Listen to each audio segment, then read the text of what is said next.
While Hillary Clinton continues to play the blame game over her loss last year, some of her newest excuses, well, Brexit and a guy by the name of Nigel Farage. The amount of fabricated false information that your voters were given by the Leave campaign. Well, I'm not as familiar with, but I'm very familiar with what the Leave side said, because they transported a lot of that on behalf of Trump. You had, Farage campaigning for Trump and the like.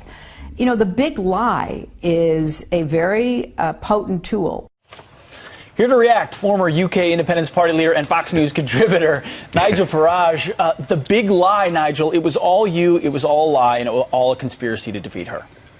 Oh, absolutely. I mean, I'm a terrible person. I'm an unacceptable human being, as she said. I was only sorry she didn't call me deplorable. I would have enjoyed that. Isn't it interesting? I mean, she's going around the UK selling her book at £20 a copy. Clearly, the Clintons haven't made enough money yet. And it's all about why she lost the election. And it would appear that Brexit, the phenomenon of Brexit, which spilled across to the USA, is the reason that she lost. And she's basically saying that I lied to the British electorate. And what she's doing here is not just defending her own position, but acting as the high priestess of the globalist movement. She wants to reverse Brexit. I tell you what, she's making a sad, sorry spectacle of herself. Well, when she says the amount of fabricated false information, you know she wants to say hashtag fake news, but that belongs to the other guy. Well, that's right, it does. And the honest truth is that if you look at her record and her husband's record, be it on NAFTA, be it on China, be it on many other trade deals, they consistently told the American people these deals would be good for America, and they turned out not to be. And remember that had Hillary become president, she wanted America to join, as she described it, a hemispheric common market. Hillary sees the European Union as a prototype for a bigger form of global government, so she hates Brexit, she hates me, and she thinks it gave Trump the edge. How much relevance does she have now? She's traveling the world blaming, a lot of people say she's blaming everyone else that she lost the election. How much relevance does she have? Oh, yeah, I mean, none of this is her fault. I mean, she can't recognise the fact that her own sense of entitlement is what put off so many American voters. I don't think she's hugely relevant unless she's deciding perhaps to have another tilt at the presidency. Now, she denies that in public, but if she's not doing it, why is she going around the world making these big political arguments that she wants everything that happened in 2016 to be reversed? She also famously said that she wanted a borderless world. I mean, isn't she the one that sort of, in front of, rich audiences will speak their language of globalism, but then try to go to the voters and hide it? That strikes me as a lie. Well, her husband was terribly good at that. I mean, Bill often appeared as a populist at elections, and yet when he was elected, governed as a globalist.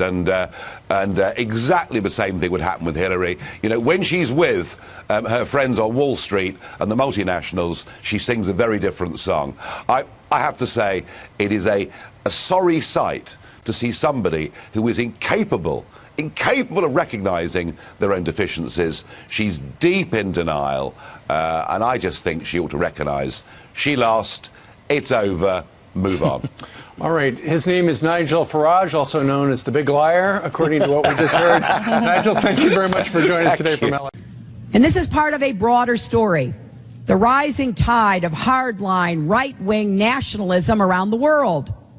Just yesterday, one of Britain's most prominent right-wing leaders, a man named Nigel Farage, who stoked anti-immigrant sentiments to win the referendum to have Britain leave the European Union, campaigned with Donald Trump in Mississippi. Farage has called for a bar on the children of legal immigrants from public schools and health services, has said women are, and I quote, worth less than men, and supports scrapping laws that prevent employers from discriminating based on race. That's who Donald Trump wants by his side when he is addressing an audience of American voters. And the grand godfather of this global brand of extreme nationalism is Russian President Vladimir Putin. And in fact, Farage regularly appears on Russian propaganda programs. Now he's standing on the same stage as the Republican nominee. Back to Hillary Clinton and what I just did in my editorial there. She called Trump voters deplorable, racist, xenophobes, you name it. Roll tape. Just be grossly generalistic. You could put half of Trump supporters into what I call the basket of deplorables. Right? The racist, sexist, homophobic, xenophobic, Islamophobic, you name it. Nigel Farage is with us. He's the former UK Independence Party leader. He's the man who led the Brits out of the European Union. Now, Nigel, there's a bit of a delay in us speaking here, so I can't have a normal conversation with you. But let me just ask you a question, then you take it. They said exactly the same thing about you, did they not, when you were organising Brexit? Go. Oh, yes. I mean, in fact, when David Cameron once was asked about UKIP voters, and I quote, he said they are loonies, fruitcakes, and closet racists mostly. Well, that was nice of the Prime Minister, wasn't it? To talk about millions of British people. And what happened during the referendum was they said that Leave voters are old, angry, ill-educated, and motivated by racist thoughts. Now, the reason for doing that was to say to people in the middle, to say to undecided voters, look, for goodness sake, if you vote Leave the EU, you are joining up with this appalling group of people. And that's exactly the same game that Hillary was trying to play just a few days ago. And when she used the word deplorables, well, I'll tell you what I think. I think only one person comes out of this deplorably, and that's Hillary Clinton. Part of that same kind of elite that I saw in London, but in this case based in Washington, who has absolutely no understanding of how ordinary people live their lives. Now, excuse me, earlier this morning, Donald Trump, and I believe you have appeared with Donald Trump, you appeared with him in Mississippi a couple of weeks ago. You're basically a supporter of Donald Trump. He came out this morning and said that what Hillary had said over the weekend was one of the biggest mistakes of this political season. I take it you agree with him, and do you agree that what she said will actually turn a lot of people to Trump and not enhance her own support? Go. Well, what we've seen, I think, over the Western world, you know, last 10, 20 years, is this new sort of political aristocracy that have taken over. And the Clinton family in America, you know, sum that up rather beautifully. And they are very out of touch with the views of ordinary people.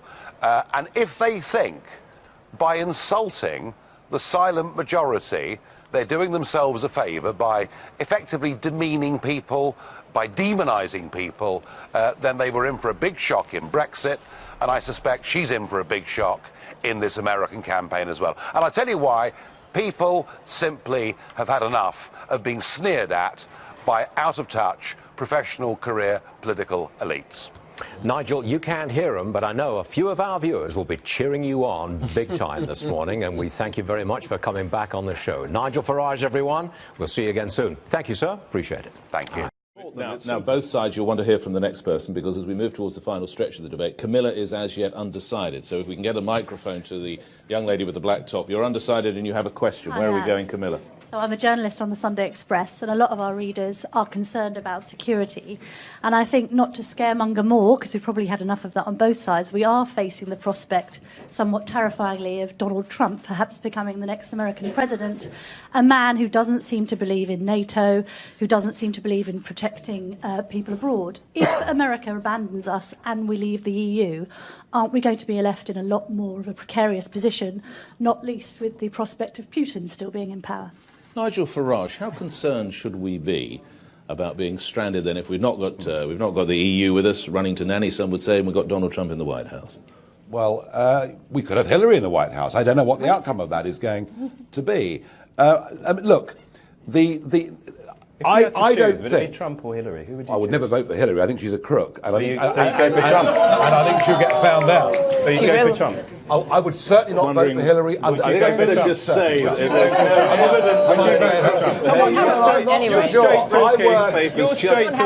evidence. I worked for the company at the time of White Watergate, and let me tell you, I saw. Let's move on. Let's move on. The Express newspapers. You don't Does that mean you vote for Trump? You vote for Trump? I might abstain, but I wouldn't vote for Hillary. If you But it is worth saying you're that very interested. for Trump. it is worth saying the two world figures that are pro-Brexit are Donald Trump and Putin. They're the two guys that are for it. Putin hasn't said a single word on this.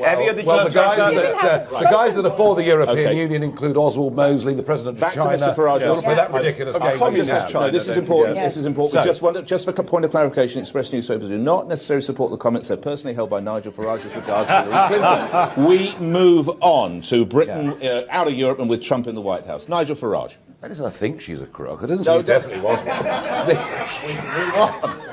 You don't know how much I'm getting down my ear right now. I can hardly hear. Okay, in terms of security, military security, the European Union wants its own army. All right, it's very simple. I confronted Nick Clegg with this back in 2014. He said I was a dangerous fantasist, and now we know the day after our referendum, the plans for a European army are going to be unveiled. I am very worried about that. I'm very worried about what I see an expansionist foreign policy that the European Union has. It's been very provocative in one or two parts of the world already, especially in the Ukraine, where it behaved outrageous. Where it behaved in the most. You are rewriting history, Nigel. Well, it happened 3 years ago. It really was outrageous. quite disgraceful, and I fear with the European army that we would find ourselves dragged into new conflicts, which frankly were none of our interest. The better model than a European army is a military structure where nation states cooperate together rather than giving up their ability to make decisions. And I do think that NATO has served us very well. And I frankly think it impossible that President Trump would take America out of NATO. I cannot foresee any circumstances. I don't see any circumstances in which he would. I really don't. Except his own views. Well, his bark in a campaign, I don't think in office he'll be anything like as extreme as we fear. Let's get Chukramoni. You're almost jumping out of your seat. Well, increasingly, Nigel's sounding like a Trump sympathiser and now a Putin apologist. There is absolutely. Were you happy with the Ukraine? Were you happy that we actually encouraged the overthrow of an elected leader in the Ukraine? There was a coup. Look, there was a coup. It was a disgrace. What happened in Ukraine was President Putin walked in there and took part of that country.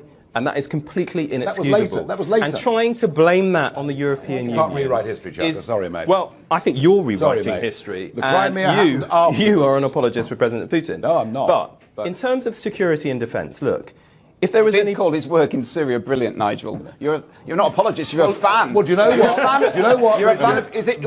Was it because he bombed civilians? The fact that he stopped us going to war, which is what most of Parliament wanted to do. Hillary Clinton slamming Nigel Farage. She gave an interview with the Sunday Times. That's a London newspaper. And here's the quote.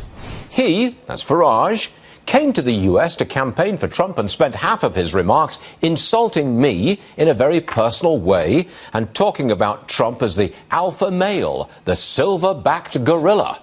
Think of those images and what that says about what's acceptable and what's not. Fox News contributor Nigel Farage joins us now. He always smiles. There you go. I knew he would smile eventually. All right, you got to give us your response to what was a very strong attack on you in the Sunday Times.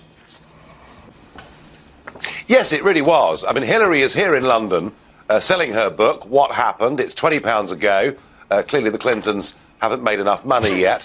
And it's a book that should be renamed, in my opinion, The Great Whinge, because none of the reasons she lost the presidency is to do with her. It's because the world is a very unfair place, and it's full of horrible, beastly, nasty people that are not Clinton supporters, people like me. The idea that I spent much of my speech in Mississippi on Hillary Clinton is ludicrous. I simply said, if I was an American citizen, I wouldn't vote for her if you paid me. She, of course, responded in kind the next day, last August, by calling me all the names under the sun. I was labelled a white supremacist and goodness knows what else. Look, I think the upshot of this is very simple. I think it's important in life to be judged by your enemies. And if Hillary Clinton is a sworn enemy of mine, I reckon I'm in a pretty good place. Nigel, can I just explain for our viewers the use of the word to whinge? Whinging is complaining or whining. It's an Anglo-Australian word which you've now introduced into America, and I think it might fly.